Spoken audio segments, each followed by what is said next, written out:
পারভেজ মামা আপনি আমার আগে আমার জামাইয়ের বার্থডে উইশ করবার গেছেন কি লেগে? কোন কারণে কোন?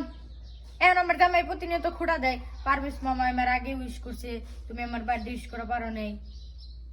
কি একটা মানুষ আপনি আমনের নিকে আমার জামাইয়ের লগে নাড়াইতেছি। আচ্ছা যাই হোক, এখন তো আপনি প্রথমত বার্থডে উইশ করছেন, তো আপনিরে অনেক ধন্যবাদ, অনেক থ্যাংক ইউ জানাই, অনেক শুভেচ্ছা জানাইতেছি। আর আমার আগে উইশ করার জন্য আপনাকে অনেক অনেক ধন্যবাদ। তো জামাই এখন প্রতিদিন খোঁটা দেয়, তুমি আমার আগে উইশ করতে পারো নাই, পারভেজ মামা আমার আগে উইশ করছে। পারভেজ মামার হয়তো আপনারা চিনেন না, তো আমি স্ক্রিনে পারভেজ মামার ছবিটা দিয়ে দিচ্ছি।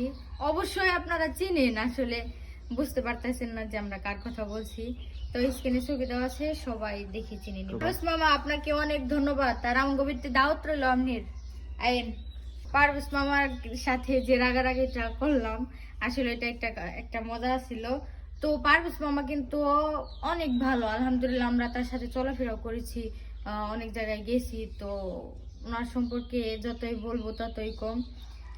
তো মামা আপনাকে অনেক ধন্যবাদ আমার হাজবেন্ডকে আমার আগে বার্থডে উইশ করার জন্য।